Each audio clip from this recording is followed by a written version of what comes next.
Valérie la présentait systématiquement aux invités comme « le petit cas social que nous avons recueilli par charité ». À table, Manon n'avait pas le droit de prononcer un mot, ni même d'utiliser le nom de famille qui était pourtant le sien. 5 années à dormir dans le garage de la maison de campagne. 5 années à être effacée de la surface de la terre, niée dans son existence même. Et puis, son grand-père milliardaire, celui-là même dont on lui avait juré qu'il s'était noyé, frappa à la porte. Les funérailles eurent lieu par un après-midi gris et pluvieux, typique des automnes mélancoliques de la vallée de la Loire, alors que j'avais tout juste 19 ans. Le ciel bas et lourd semblait peser sur les toits d'ardoise du domaine, accompagnant le deuil qui s'abattait sur la famille. Manon Lefèvre se tenait debout, raide et tremblante, à côté du cercueil en chêne massif de son père. Elle portait une robe noire, un vêtement ancien qui ne lui allait plus tout à fait, le tissu tirant aux épaules, soulignant sa fragilité. Ses épaules étaient secouées de sanglots silencieux, une douleur muette qui lui déchirait la poitrine, tandis que le prêtre prononçait des paroles liturgiques qui parvenaient à peine à traverser le brouillard dense de son chagrin. Nicolas Lefèvre avait été tout pour elle. Il avait été son protecteur, son pilier, le dernier lien tangible avec une mère qu'elle avait perdue alors qu'elle n'était qu'une enfant de 7 ans. Et maintenant, lui aussi était parti, arraché à la vie brutalement par un accident de voiture sur une autoroute rendue glissante par les pluies incessantes. Manon sentait le sol se dérober sous ses pieds, une sensation de vertige absolu, comme si le monde entier s'effondrait. Sa belle-mère, Valérie, se tenait à ses côtés. Une main parfaitement manucurée reposait sur l'épaule de Manon, un geste qui, pour l'assemblée des personnes en deuil, ressemblait à s'y méprendre à un réconfort maternel. De l'autre côté de Valérie se tenait Chloé, sa fille biologique, qui tamponnait des yeux parfaitement secs avec un mouchoir en dentelle, jouant le rôle de l'affligée avec une théâtralité étudiée. Pour quiconque observait la scène de l'extérieur, elles formaient toutes les trois l'image d'une famille unie dans la douleur. Mais Manon, elle, pouvait sentir la froideur glaciale qui irradiait du contact de Valérie. Elle percevait l'impatience dans la crispation de ses doigts sur son épaule. Son père avait épousé Valérie 5 ans plus tôt, lorsque Manon avait 12 ans et qu'elle était encore à vif, écorchée par la perte de sa mère. Valérie avait déferlé dans leur vie tel un ouragan, élégante, impérieuse et dominatrice, transformant leur foyer chaleureux avec ses goûts de luxe et sa langue acérée. Nicolas avait semblé heureux, ou du moins, il semblait souffrir un peu moins de la solitude. Manon, avec la candeur de son âge, avait essayé d'accepter cette femme qui ne pourrait jamais remplacer sa mère, mais que son père aimait visiblement. Après le service funèbre, les gens se rassemblèrent au domicile familial, un grand domaine dans la vallée de la Loire, niché au cœur d'un parc aux arbres centenaires. L'allée circulaire, recouverte de gravier blanc crissant, était bordée d'une impressionnante collection de Citroën DS de collection, les véhicules des invités fortunés scintillant sous la bruine. Manon se déplaçait à travers la foule comme un fantôme, acceptant les condoléances machinales de personnes qui la connaissaient depuis sa plus tendre enfance. Des amis de la famille, des notables de la région, des gens qui se souvenaient de l'époque où sa mère était encore en vie et rayonnante. Son grand-père, Pierre Lefèvre, aurait dû être là. C'était une absence qui criait dans le cœur de Manon. Mais il était mort 3 ans plus tôt, ou du moins, c'est ce qu'on lui avait dit. Valérie avait annoncé la nouvelle avec une tristesse parfaitement répétée, expliquant que Pierre s'était noyé lors d'un voyage d'affaires en Corse. Son corps, disait-elle, avait été emporté par les courants traîtres de la Méditerranée et n'avait jamais été retrouvé. Manon avait été dévastée. Elle avait perdu le grand-père qui lui avait appris à lire, qui lui racontait comment il avait bâti son empire des télécommunications à partir de rien, et qui lui avait promis qu'elle hériterait un jour de sa force et de sa détermination. À présent, son grand-père et son père étaient partis tous les deux. Elle était seule. Seule avec Valérie et Chloé. Le notaire arriva alors que les derniers invités prenaient congé. C'était un homme mince, aux lunettes à monture métallique, qui étala ses dossiers sur la grande table en chêne de la salle à manger avec des mouvements précis et efficaces. Manon s'assit, engourdie, écoutant la lecture du testament de son père. Le langage juridique, complexe et aride, glissait sur elle jusqu'à ce que certaines phrases percent sa torpeur. Tout, la maison, les investissements, l'importante police d'assurance vie, est laissé en fiducie pour Manon Lefèvre, avec Valérie désignée comme tutrice légale et administratrice jusqu'à ce que Manon atteigne l'âge de 25 ans. Cela semblait assez simple sur le papier. Valérie gérerait les actifs, veillerait à l'éducation et au bien-être de Manon, et à sa majorité financière, tout lui reviendrait de droit. Le notaire jeta à Manon un regard empreint d'une sorte de pitié professionnelle avant de rassembler ses papiers et de quitter les lieux. Le masque tomba à l'instant précis où la lourde porte d'entrée se referma derrière lui. Valérie se tourna vers Manon. Son visage ne portait plus aucune trace du chagrin qu'elle avait si brillamment interprété toute la journée. Ses yeux étaient froids, calculateurs, dénués de toute humanité. Sa bouche s'était transformée en une ligne fine et dure. Elle fit lentement le tour de la table de la salle à manger, ses talons claquant sur le sol en pierre de tuffeau avec une précision militaire. Lorsqu'elle prit enfin la parole, sa voix était dépouillée de toute prétention, révélant une amertume brute et tranchante. Elle déclara à Manon que son père avait été un homme faible. Qu'il s'était marié en dessous de sa condition à 2 reprises, d'abord avec la mère de Manon, puis avec Valérie elle-même, insinuant qu'elle méritait mieux que lui. Elle prononça ces mots avec une désinvolture glaçante, comme si elle discutait de la météo, mais chaque syllabe frappait Manon comme un coup physique. Manon fixait sa belle-mère, sous le choc, incapable de traiter cette transformation soudaine de la veuve éplorée en tyran domestique. Chloé se tenait derrière sa mère. Elle ne faisait plus semblant de pleurer. Son visage reflétait désormais une satisfaction suffisante, presque jubilatoire. Valérie continua de parler, exposant la nouvelle réalité avec une clarté brutale. La maison lui appartenait désormais, dans tous les sens du terme. Elle contrôlait l'argent. Elle prenait les décisions. Et Manon suivrait ses règles, ou elle se retrouverait à la rue sans nulle part où aller.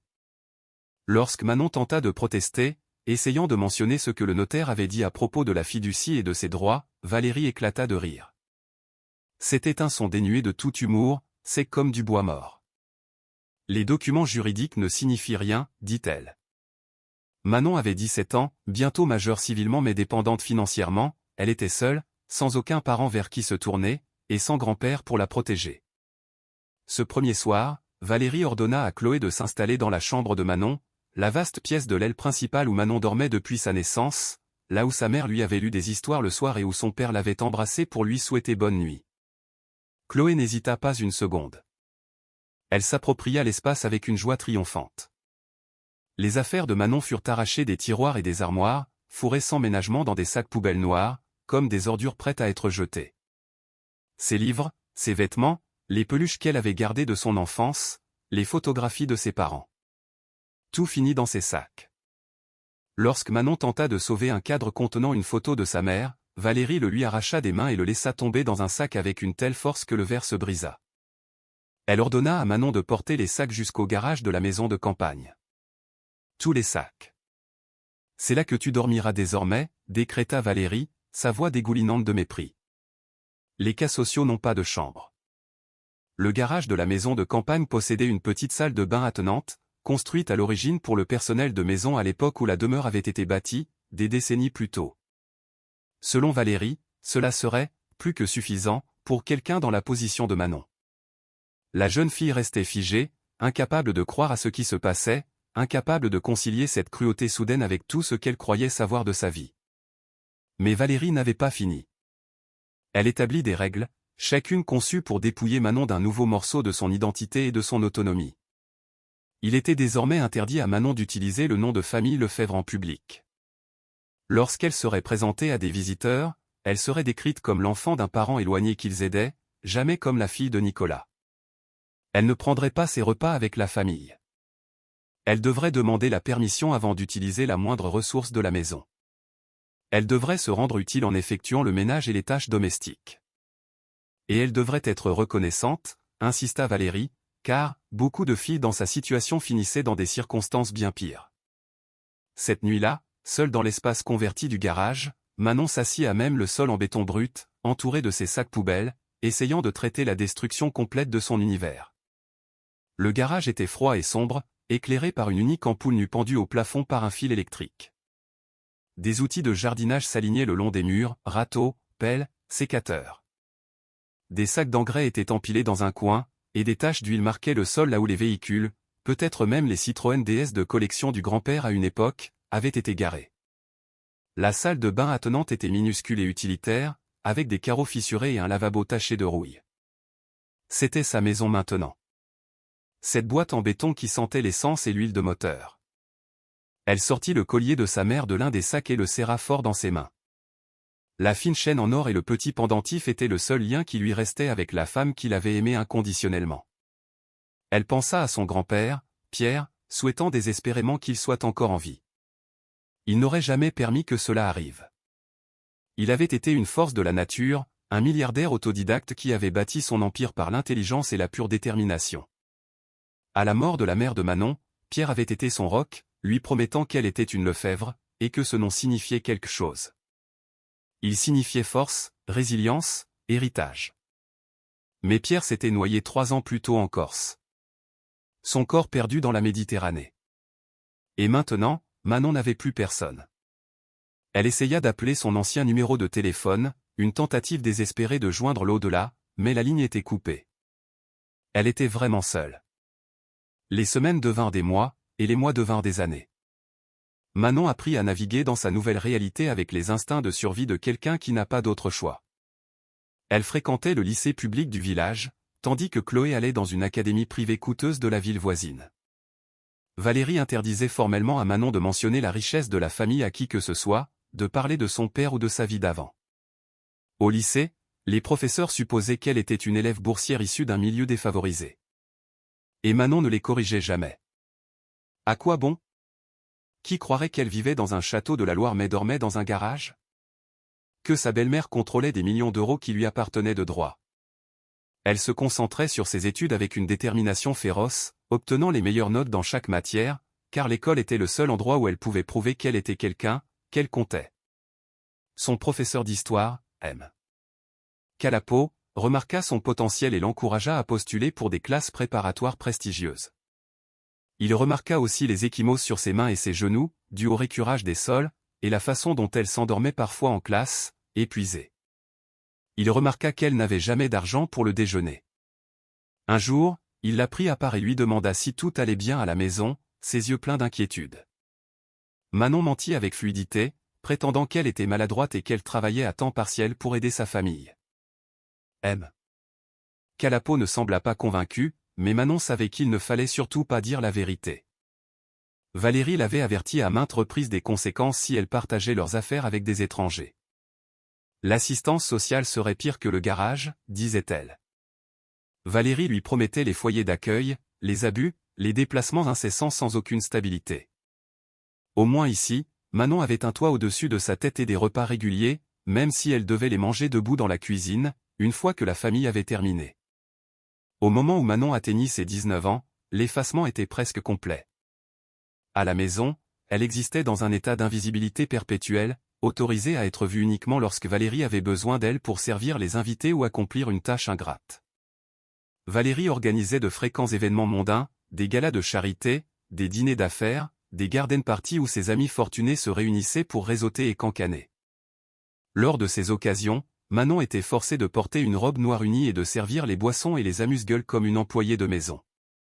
Les invités la regardaient rarement directement, et quand ils le faisaient, c'était avec cette vague conscience inconfortable que quelque chose dans la situation clochait. Mais les gens n'aiment pas poser des questions difficiles, surtout lorsque les réponses pourraient les obliger à agir. Un soir, Valérie organisa une collecte de fonds particulièrement importante pour une cause qui lui servait de prétexte pour briller. La maison était pleine de gens influents en vêtements de créateurs, leurs rires et leurs conversations résonnant dans les pièces qui avaient autrefois appartenu aux parents de Manon. Manon se déplaçait dans la foule avec un plateau de verre de vin de Loire, le visage soigneusement inexpressif, essayant de se rendre aussi invisible que possible. Soudain, une femme nommée Ayana, une vieille amie de son père qui n'était pas venue depuis des années, la reconnut. Les yeux d'Ayana s'écarquillèrent de choc et de confusion en enregistrant l'apparence de Manon, sa robe de domestique, sa posture soumise. Elle appela Manon par son nom avec une inquiétude évidente, demandant si elle était vraiment la fille de Nicolas, et ce qui s'était passé. Avant que Manon ne puisse répondre, Valérie se matérialisa à leur côté avec la grâce fluide d'un prédateur, son sourire ne vacillant jamais. Elle expliqua, d'une voix dégoulinante de fausse compassion, « Oui, c'est la pauvre Manon. Une situation si tragique. Nous l'avons recueillie par charité après la mort de Nicolas, pour lui donner un endroit où vivre et un travail qui lui apporte structure et but. » Ayana regarda de Valérie à Manon, puis de nouveau vers Valérie, clairement perturbée mais incertaine de la manière de contester ce récit. Manon vit le moment précis où Ayana décida de ne pas insister, le moment où elle choisit son confort social plutôt que la vérité. Le dîner continua. Manon reçut l'ordre de se tenir dans un coin de la salle à manger, prête à remplir les verres ou à débarrasser les assiettes, mais sans permission de s'asseoir ou de manger. Elle resta là pendant 3 heures, tandis que les invités de Valérie dégustaient un bœuf bourguignon exquis préparé par un traiteur de renom.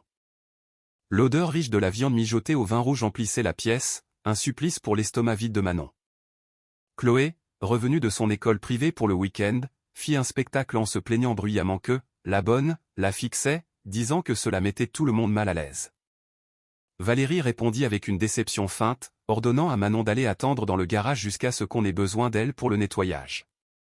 Le renvoi fut prononcé sur un ton qui suggérait qu'elle était raisonnable, voire gentille, et plusieurs invités hochèrent la tête en signe d'approbation. Manon sortit de la salle à manger la tête basse, sentant le poids d'une douzaine de paires d'yeux sur elle. Personne ne dit rien. Personne ne demanda s'il était approprié pour une jeune femme de dormir dans un garage tout en vivant dans un château. Personne ne demanda pourquoi la fille de Nicolas Lefebvre était traitée comme une servante dans sa propre maison. Ce silence était presque pire que la cruauté, car il confirmait ce que Valérie lui répétait sans cesse, qu'elle n'était vraiment personne, que son nom et son histoire ne signifiaient rien, qu'elle pouvait être effacée sans conséquence. Dans le garage de la maison de campagne, Manon s'assit sur son matelas fin et fixa les murs de béton qui étaient devenus sa prison. Elle gardait des coupures de journaux sur la noyade de son grand-père cachée dans une boîte sous son matelas, les relisant encore et encore, cherchant quelque chose qui ne collait pas. Pierre Lefebvre avait été brillant et prudent, un homme qui avait bâti un empire grâce à une pensée stratégique et des risques calculés. Un tel homme se noierait-il vraiment dans un accident? Mais il n'y avait personne à qui poser la question, aucun moyen d'enquêter. Finalement, Manon se dit qu'elle se raccrochait à des fantasmes parce que la vérité de sa situation était trop douloureuse à accepter. Lorsque Manon eut 21 ans, elle reçut des lettres d'acceptation de 3 universités prestigieuses, tout offrant des bourses complètes basées sur ses notes exceptionnelles et ses résultats aux examens d'entrée. Pour la première fois depuis des années, elle sentit quelque chose ressemblant à de l'espoir remuer dans sa poitrine. L'université signifiait l'évasion, les dortoirs, la distance, et la possibilité de construire une vie hors du contrôle de Valérie. Elle était légalement majeure, capable de prendre ses propres décisions, même si elle ne pouvait pas accéder à son héritage avant 4 ans. Elle s'imaginait étudier le commerce comme son grand-père, trouvant peut-être un jour un moyen de récupérer ce qui lui revenait de droit. Mais Valérie trouva les lettres d'acceptation avant que Manon ne puisse les cacher. Elle lut chacune d'elles lentement, son expression passant de la surprise au calcul, puis à une froide détermination. Puis, elle les déchira en morceaux, méthodiquement, laissant le papier déchiqueté tomber au sol comme des confettis. Valérie demanda si elle pensait vraiment qu'on lui permettrait de partir. Si elle croyait vraiment que c'était ainsi que cela fonctionnait. Qui entretiendra la maison si tu pars? Qui servira lors de mes dîners?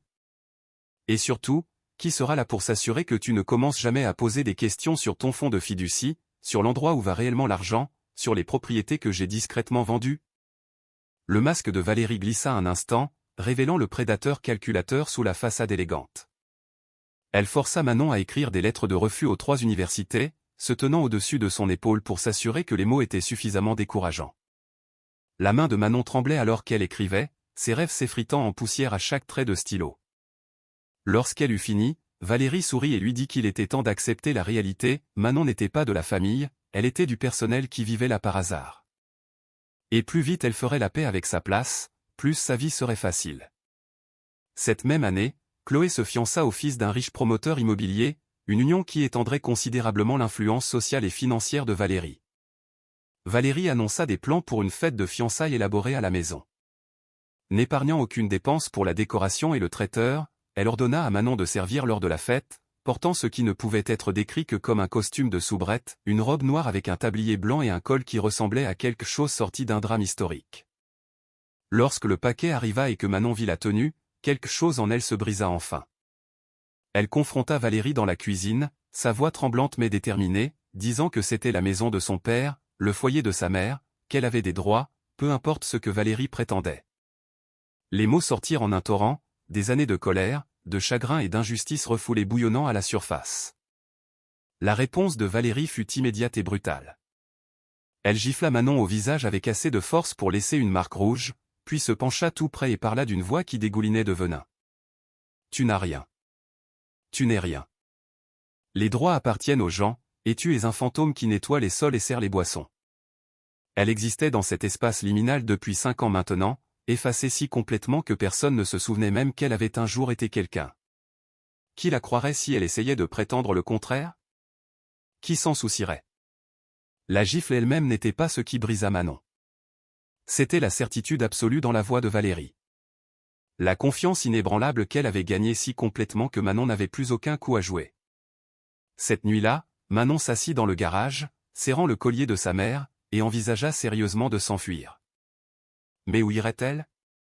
Elle n'avait pas d'argent. Aucune pièce d'identité au-delà d'une carte scolaire, aucun système de soutien.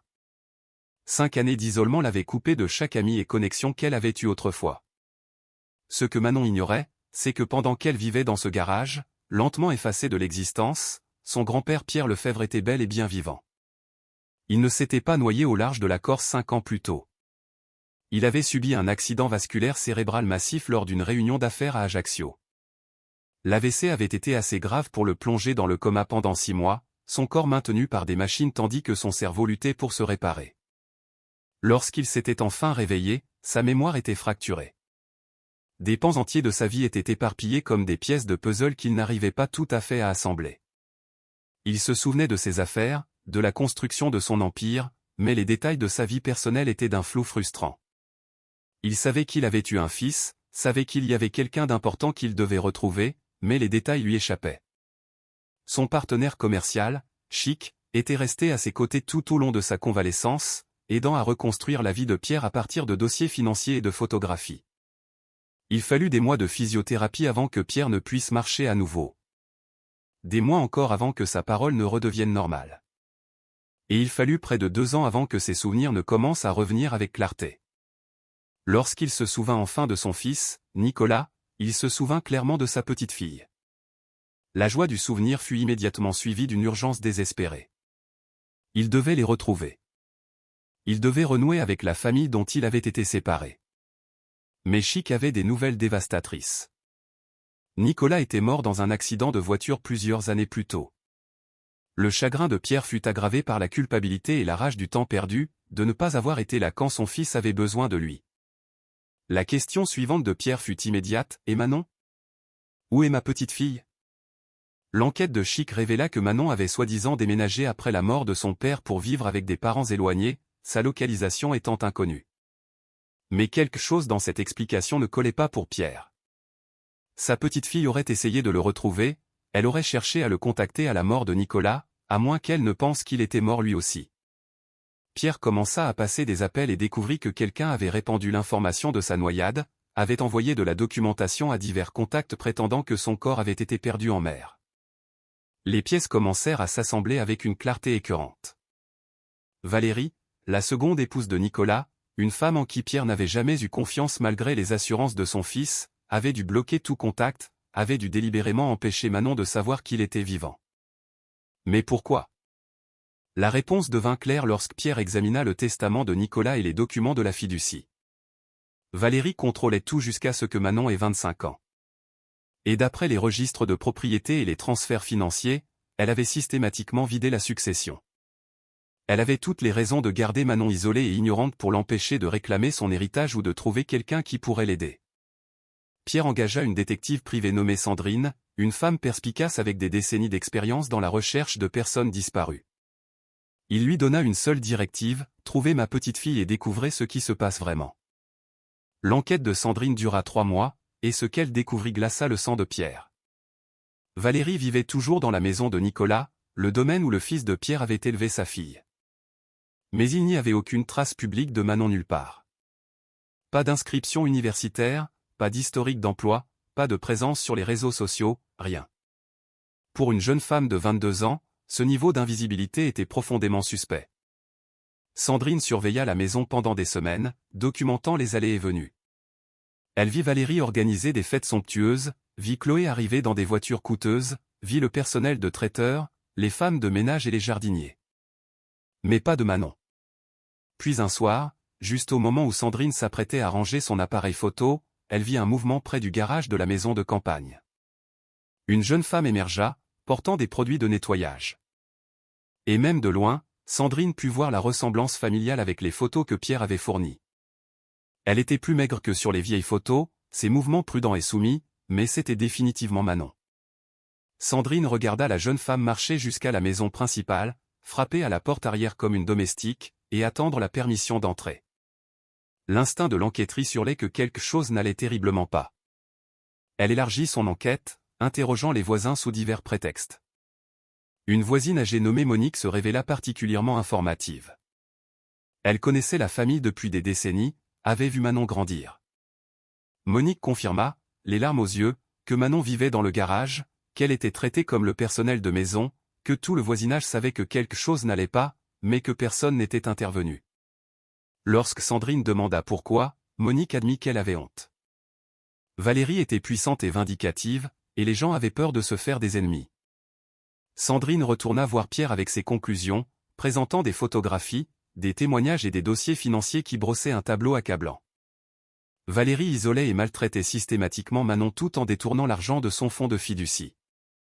Des propriétés avaient été vendues, des investissements liquidés, et de l'argent transféré sur des comptes au nom de Valérie. Elle avait falsifié des documents, déposé de faux rapports, et créé une trace écrite donnant l'impression que Manon avait volontairement renoncé à son héritage. La pièce à conviction la plus accablante était une lettre que Sandrine avait obtenue des archives universitaires, le refus manuscrit par Manon d'une bourse complète, l'écriture tremblante suggérant la coercition. Pierre fixa cette lettre pendant un long moment, ses mains tremblant de fureur. Sa petite fille avait été emprisonnée dans sa propre maison, son identité volée, son avenir dérobé alors qu'il se remettait de l'autre côté de la mer. 5 ans de sa vie détruits par une femme qui ne voyait en elle rien de plus qu'un obstacle à la richesse. Pierre prit une décision à cet instant. Il allait quitter la Corse immédiatement et il allait ramener Manon à la maison. Pas seulement physiquement, mais dans tous les sens du terme. Il restaurerait son nom, son héritage, sa place dans le monde. Et Valérie ferait face aux conséquences pour chaque jour de souffrance qu'elle avait infligé. La veille de la fête de fiançailles de Chloé, la maison était plongée dans un chaos contrôlé. Les traiteurs s'affairaient dans la cuisine, préparant des plats élaborés tandis que Valérie supervisait chaque détail avec le perfectionnisme exigeant de quelqu'un qui voyait les événements comme des performances. Chloé voltait dans une robe coûteuse, répétant son sourire pour les photos qui seraient prises le lendemain soir. Et dans le garage, Manon était assise sur son matelas, essayant de se préparer mentalement à l'humiliation de servir à la fête de fiançailles de sa demi-sœur tout en portant un costume conçu pour souligner son statut de servante. Elle avait cessé de se battre il y a des années, cessé d'espérer un sauvetage ou un changement. La survie exigeait l'acceptation, et Manon était devenue très douée pour survivre. C'est alors qu'on frappa à la porte d'entrée. Un coup fort, autoritaire, impossible à ignorer. Le majordome ouvrit et recula immédiatement de surprise. Dehors, 3 SUV noirs aux vitres teintées attendaient, moteur tournant. Un service de sécurité de 4 hommes en costume sombre encadrait l'entrée, et au centre de tout cela se tenait un homme de 70 ans portant un costume impeccablement taillé, sa présence commandant une attention et un respect immédiat. Pierre Lefebvre était arrivé, et il ne demandait pas la permission. Valérie apparut à la porte, attirée par l'agitation, et le sang se vida de son visage lorsqu'elle vit qui se tenait là. Son calme soigneusement entretenu vola en éclats un instant, révélant un choc authentique et quelque chose de très proche de la terreur. Pierre la regarda avec des yeux froids qui avaient vu à travers des menteurs bien plus sophistiqués que Valérie ne pourrait jamais espérer l'être. Sa voix était calme mais portait le poids d'une autorité absolue lorsqu'il parla, lui disant qu'il était surpris de la voir si bien portante étant donné qu'elle avait assisté à ses funérailles 5 ans plus tôt. Le sarcasme coupa comme une lame. Valérie tenta de se reprendre, ses talents d'actrice se mettant en marche alors qu'elle exprimait le choc et la joie de le voir vivant. Elle balbutia quelque chose à propos des rapports sur sa noyade, sur la façon dont ils l'avaient tous pleuré, sur le miracle que représentait sa survie, mais Pierre trancha sa performance avec une précision chirurgicale, exigeant de savoir où était sa petite fille. Le visage de Valérie passa par plusieurs expressions en succession rapide, surprise, calcul, fausse confusion. Elle prétendit que Manon n'était pas là, qu'après la mort de Nicolas, Manon avait voulu son indépendance et avait déménagé pour vivre avec des cousins dans une autre région. Le mensonge vint fluidement, répété, presque crédible, mais Pierre n'y crut pas une seconde. Il avait été un homme d'affaires prospère pendant 5 décennies parce qu'il savait lire les gens, repérer la tromperie dans les micro-expressions que la plupart des gens ne remarquaient jamais. La voix de Pierre s'éleva pour la première fois, exigeant la vérité. Derrière lui, son notaire et son enquêtrice Sandrine se tenaient prêts avec des dossiers pleins de preuves. Les voisins avaient commencé à se rassembler dans la rue, attirés par la vue inhabituelle des véhicules de luxe et du personnel de sécurité. Monique se tenait sur son porche, la main sur la bouche, reconnaissant Pierre des années passées. Pierre dit à Valérie qu'il avait des dossiers financiers prouvant que Manon n'était jamais partie, des documents de propriété montrant exactement qui vivait dans la maison. Des témoignages de voisins qui avaient vu sa petite-fille être maltraitée pendant 5 ans. Les mots frappèrent comme des coups de marteau, chacun arrachant une nouvelle couche de la façade de Valérie. Elle essaya de garder le contrôle, d'argumenter, mais sa fille Chloé craqua sous la pression. Chloé laissa échapper que Manon était dans le garage, les mots s'échappant avant qu'elle ne puisse les arrêter. Valérie foudroya sa fille d'un regard de pure fureur, mais le mal était fait. Le visage de Pierre se transforma, rage, chagrin et incrédulité se combinèrent en une expression qui fit reculer même sa propre équipe de sécurité.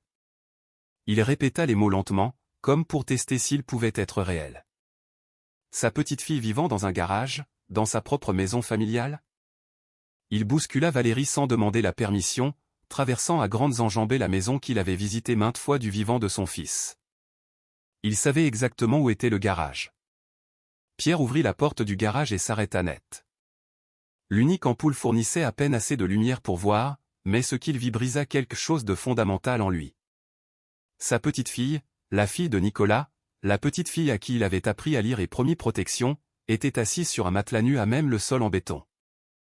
Elle était entourée de produits de nettoyage, d'outils de jardinage empilés autour de son espace de vie, des taches d'huile souillant le sol sous ses pieds.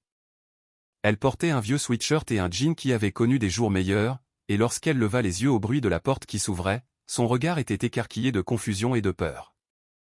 Elle ne le reconnut pas tout de suite. 5 ans de souffrance l'avaient vieilli au-delà de ses 22 ans. Et Pierre avait vieilli aussi, passant du grand-père vital de 67 ans qu'elle avait connu à un homme marqué par la maladie et la convalescence. Sa voix se brisa lorsqu'il prononça son nom, toute l'autorité et la colère s'évanouissant pour ne révéler que le chagrin. Il sortit son téléphone et lui montra une photographie, lui-même avec une Manon de 12 ans, prise lors de sa fête d'anniversaire, 7 ans plus tôt. Son expression changea à mesure que la reconnaissance se faisait jour, passant de la confusion à l'incrédulité, puis à un espoir désespéré.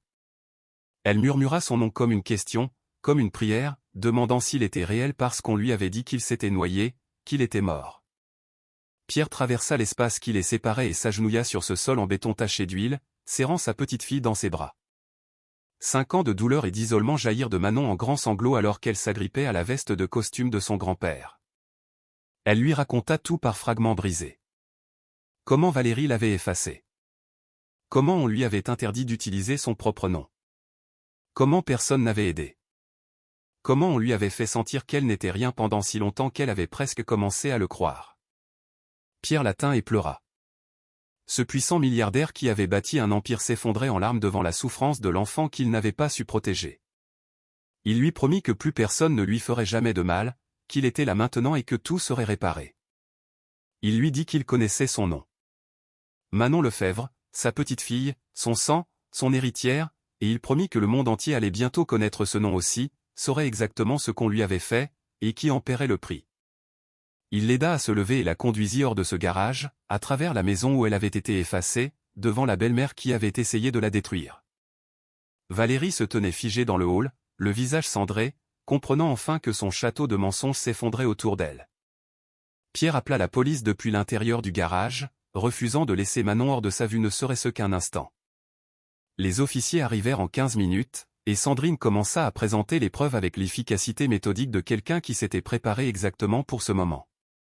Fraude financière, usurpation d'identité, fausse déclaration de décès, abus de tutelle, détournement de fonds. Les charges s'accumulaient tandis que Valérie tentait désespérément de garder une once de contrôle. Elle tenta de dépeindre Manon comme une adolescente difficile et ingrate, prétendant qu'elle avait fourni des soins à une jeune fille troublée qui n'avait jamais apprécié ses sacrifices. Mais les preuves étaient accablantes, et la performance de Valérie ne convainquait plus personne. Monique s'avança, la voix tremblante mais déterminée, et fit une déclaration sur ce qu'elle avait observé pendant 5 ans. D'autres voisins suivirent, chacun ajoutant son témoignage au portrait accablant d'abus systématiques. Mais même. Admis, l'homme d'affaires qui avait assisté au dîner de Valérie, s'avança pour rapporter comment Valérie avait menti sur l'état mental de Manon pour empêcher les gens de poser des questions. La police arrêta Valérie et Chloé, les menottes se refermant avec une finalité satisfaisante. Chloé s'effondra immédiatement, pleurant que sa mère avait promis que tout irait bien, que personne ne le découvrirait jamais. Valérie lança à sa fille un regard de mépris avant de tourner ce même regard vers Manon. Ces derniers mots dégoulinèrent de venin, traitant Manon de misérable ingrate à qui on avait donné un toit et la sécurité. Mais la réponse de Pierre trancha cette illusion comme un couteau, un sol de garage n'est pas un toit, et la torture ne qualifie pas de sécurité. Il dit aux officiers de les emmener. Sa voix portait l'autorité absolue de quelqu'un qui avait passé des décennies à prendre des décisions qui déplaçaient des millions d'euros et des milliers de personnes. Pierre emmena Manon dans un hôpital privé le soir même, refusant d'attendre un jour de plus pour lui procurer des soins médicaux. Les médecins menèrent une évaluation complète et trouvèrent exactement ce que Pierre avait craint, malnutrition chronique, carence en vitamines, blessure non traitée due à des années de travail physique pour lequel son jeune corps n'était pas préparé, et un traumatisme psychologique qui prendrait des années à être soigné. Le médecin dit à Pierre en privé que le corps de Manon guérirait relativement vite avec des soins appropriés, mais que les dommages psychologiques étaient plus complexes. 5 années de déshumanisation systématique laissaient des cicatrices que la médecine ne pouvait pas simplement effacer. Pierre resta au chevet de Manon toute cette première nuit et bien d'autres nuits après, ne voulant pas la laisser seule après qu'elle ait passé tant de temps isolée. Elle lui posa la question qu'il redoutait, « Pourquoi n'es-tu pas venu plus tôt ?» La culpabilité dans cette question, l'implication qu'elle avait été abandonnée, coupa plus profondément que n'importe quel échec commercial. Pierre expliqua tout. L'AVC en Corse, le coma, la perte de mémoire, les années de récupération et de reconstruction. Il lui montra les dossiers de l'enquête, lui montra comment il l'avait cherché dès l'instant où il s'était souvenu de son existence. Des années de rapports de détective, de registres de recherche, d'impasses suivies de nouvelles pistes. Il lui dit qu'elle n'avait jamais été oubliée, jamais effacée de son cœur, même lorsqu'elle avait été effacée de tout autre registre. Manon écouta tout cela, et s'autorisa enfin à croire que quelqu'un l'avait cherchée, qu'elle n'avait vraiment pas été abandonnée à souffrir seule. Les procédures judiciaires avancèrent avec le poids inexorable de preuves accablantes. Valérie fut inculpée de multiples crimes, incluant fraude, détournement de fonds, usurpation d'identité, fausses déclarations et abus de tutelle. Le bureau du procureur bâtit un dossier en béton utilisant l'enquête de Sandrine, les témoignages, l'analyse financière, et la propre déclaration de Manon. Chloé accepta un accord de plaidoyer très tôt, acceptant de témoigner contre sa mère en échange de charges réduites. Son témoignage s'avéra dévastateur, révélant la nature calculée des abus de Valérie et l'étendue de ce qu'elle avait prévu pour garder Manon sous contrôle bien au-delà de son 25e anniversaire. Le procès dura 3 semaines et attira une attention médiatique considérable. L'histoire de la petite fille d'un milliardaire emprisonné dans sa propre maison s'avéra trop captivante pour que les journaux l'ignorent. Manon n'assista pas à la plupart des procédures, se concentrant plutôt sur sa guérison, mais elle fit une déclaration d'impact sur la victime qui laissa la salle d'audience dans un silence stupéfait. Elle parla de ce que cela faisait d'être systématiquement effacée, de se voir retirer son nom, d'être rendue invisible dans sa propre vie. Le juge condamna Valérie à 15 ans de prison fermée, se basant sur les preuves financières, ordonna la restitution complète de tous les fonds détournés, plus des pénalités. Chaque bien que Valérie avait acquis par fraude fut saisi et retourné sous le contrôle de Manon. La maison, les investissements, le versement de l'assurance vie, le fonds de fiducie que Nicolas avait établi, tout revint. Les avocats calculèrent qu'avec l'héritage initial plus 5 années de croissance des investissements, Manon valait désormais environ 8 millions d'euros. Et cela n'incluait pas sa position d'héritière de Pierre, qui ferait éventuellement d'elle l'une des jeunes femmes les plus riches du pays. 3 mois après son sauvetage, Manon s'inscrivit à l'université avec le soutien total de son grand-père. Elle choisit une école de commerce, voulant comprendre l'empire que Pierre avait bâti et l'héritage dont elle hériterait un jour. Elle ne retourna pas vivre dans la maison de son père. Les souvenirs y étaient trop douloureux, trop contaminés par des années de souffrance. À la place, elle vécut avec Pierre dans son domaine familial, une propriété différente qui appartenait à la famille Lefebvre depuis des générations. Pour la première fois en 5 ans, elle avait sa propre chambre avec des draps doux et des couvertures chaudes. Elle avait des repas réguliers à une table où elle était la bienvenue pour parler et être écoutée. Elle avait un grand-père qui lui demandait comment s'était passée sa journée et se souciait de ses réponses. le processus de guérison était lent et non linéaire. Certains jours, elle se sentait forte et pleine d'espoir. D'autres jours, le traumatisme refaisait surface de manière inattendue. Mais elle guérissait, ce qui était plus que ce qu'elle avait osé espérer pendant ces années dans le garage. Un après-midi, Manon retourna à la maison de son père pour la première fois depuis le sauvetage. Elle marcha à travers les pièces où elle avait été effacée, se tint dans les espaces où elle avait servi comme un fantôme invisible. Dans le grenier, elle trouva des boîtes que Valérie avait cachées mais jamais détruites. Des photographies de l'enfance de Manon, des images de sa mère, des souvenirs de ses premières années. Valérie les avait cachées pour maintenir la fiction de l'effacement, mais elle n'avait pas tout à fait réussi à les jeter. Manon passa des heures à fouiller ses boîtes, récupérant des morceaux de son histoire. Elle fit restaurer et encadrer les photos par des professionnels, puis les accrocha à travers la maison dans un acte délibéré de restauration. C'était sa maison, son histoire, l'héritage de sa famille, et personne ne l'effacerait à nouveau. Un an après son sauvetage, Manon prit une décision qui surprit même Pierre. Elle organiserait un gala de charité à la maison de son père, non pour prouver quoi que ce soit aux gens qui l'avaient laissé tomber, mais pour réclamer l'espace selon ses propres termes, et pour soutenir d'autres jeunes en situation de tutelle abusive. La liste des invités incluait bon nombre des personnes qui avaient assisté aux fêtes de Valérie, qui avaient regardé Manon servir les boissons sans rien dire. Certains déclinèrent l'invitation par honte ou malaise, mais beaucoup vinrent, espérant peut-être une chance de rédemption, ou du moins l'absolution. Manon Lefebvre se tenait dans le hall de sa maison familiale, portant une robe élégante et le collier de sa mère, accueillant les invités avec une chaleur authentique qui venait d'un lieu de guérison plutôt que de performance. Elle n'était plus la fille invisible du garage. Elle était Manon Lefebvre, étudiante universitaire, héritière d'un empire commercial, survivante, et surtout, elle-même. M. Admil approcha tôt dans la soirée, son malaise évident. Il lui dit qu'il lui devait des excuses, qu'il aurait dû poser des questions il y a des années au lieu d'accepter des mensonges confortables. Manon apprécia l'honnêteté et lui dit que sa présence maintenant importait plus que son silence d'alors. Elle n'était pas intéressée par la rancune ou la punition des gens pour leurs échecs passés. Elle voulait aller de l'avant et s'assurer que d'autres personnes dans sa situation aient des défenseurs et une protection. Monique reçut une place d'honneur au gala, la voisine âgée qui avait été l'une des rares personnes prêtes à reconnaître la vérité. Manon s'assura que tout le monde sache que Monique avait essayé d'aider quand les autres étaient restés silencieux. Que le courage ressemble parfois à une femme âgée offrant un soutien discret quand tout le monde se détourne. Au moment des discours, Manon se tint devant un micro dans la même salle à manger où elle avait été autrefois forcée de se tenir dans un coin comme une aide silencieuse. Sa voix était stable et claire alors qu'elle parlait d'effacement et de restauration, de ce que signifie se faire retirer son identité et de ce qu'il faut pour la récupérer. Elle parla de la maison elle-même, de la façon dont ses murs avaient été témoins de sa destruction, mais témoignaient maintenant de sa guérison. Elle dit aux invités assemblés que son histoire n'était pas unique, que d'innombrables jeunes en situation de tutelle faisaient face à des abus et à l'exploitation chaque année. L'association caritative qu'elle créait financerait le plaidoyer juridique et les services de soutien pour ces jeunes, s'assurant qu'ils aient quelqu'un pour se battre pour eux comme Pierre s'était battu pour elle. Elle termina son discours avec des mots qui résonnèrent dans la pièce, à tous ceux qui souffrent en silence, vous n'êtes pas invisibles. Vous n'êtes pas oubliés. Votre nom compte. Les applaudissements furent tonitruants.